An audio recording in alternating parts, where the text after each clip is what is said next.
আসসালামু আলাইকুম সবাইকে, কেমন আছেন সবাই? আমার রান্নাঘর থেকে সবাইকে স্বাগতম। আজকে আমি মাটন রান্না করব, সেই জন্যে আমি ফ্রাইয়ে আগের পেঁয়াজ দিয়ে দিচ্ছি,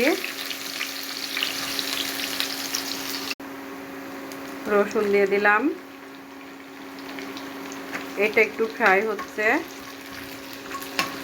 সেই ফাঁকে আমি এখানে আদা রসুন পেঁয়াজ বাটা দিয়ে দিলাম মাটনের উপরে।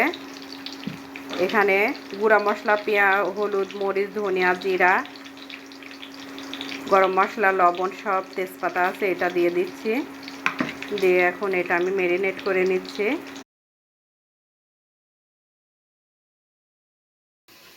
পেঁয়াজটা আমার ফ্রাই করা হয়ে গেছে, এবার আমি মাটনটা ঢেলে দিচ্ছি।